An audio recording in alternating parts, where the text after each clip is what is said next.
এটি একটি সত্য কাহিনী অবলম্বনে বর্ধমানের এক প্রত্যন্ত গ্রামে অবস্থিত নীলকণ্ঠ রায়ের জমিদার বাড়ি।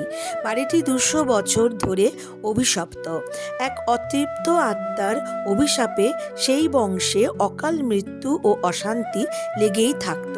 জমিদার বাড়ি এখন ভগ্নপ্রায়। বাড়ির পরিবেশ অন্ধকার এবং থমথমে। জমিদার বাড়ির একমাত্র পুত্র রমাকান্ত রায়ের বিয়ে মহা ধুমধামে বিবাহ সম্পন্ন হলো। বাড়িতে নতুন বউ এলো। বউয়ের নাম রাধিকা। সে ছিল পরম কৃষ্ণ ভক্ত। বিয়ের পর বাড়িতে পা দিয়েই রাধিকা অনুভব করল এক অদ্ভুত ভারী বাতাস। ঠাকুর ঘরটি ধুলায় ধূসরিত, শ্রীকৃষ্ণের বিগ্রহ অযত্নে পড়ে আছে।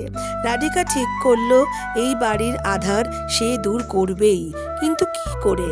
সেই দিন রাতে স্বপ্নে দেখল যে এক বৃদ্ধ পুরোহিত তাকে বলছে, মা, এই বাড়িতে ভক্তি নেই, শুধু পাপের বাস। হত্যার পর হত্যা করা হয়েছে এই বাড়িতে। একমাত্র কৃষ্ণ নামেই পাপের মুক্তি ঘটবে। উঠে বসল রাধিকা।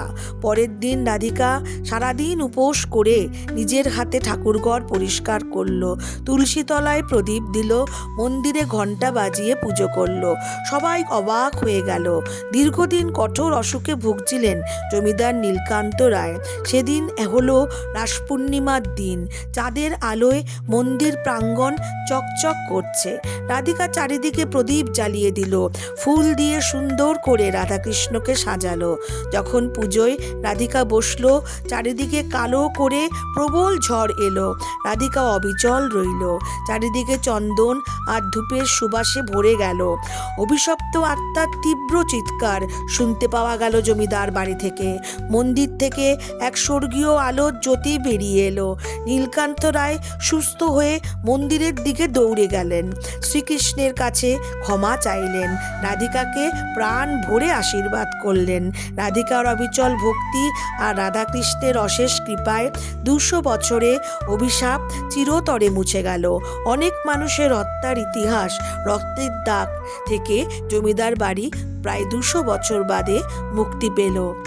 জমিদার বাড়ি আবার হাসি খুশি, প্রাণোচ্ছলতায় এবং স্মৃতিতে ভরে উঠল। আপনারা যারা শ্রীকৃষ্ণের ভক্ত তাদেরকে অনুরোধ রইল কমেন্ট সেকশনে অবশ্যই জয় শ্রীকৃষ্ণ লিখতে ভুলবেন না।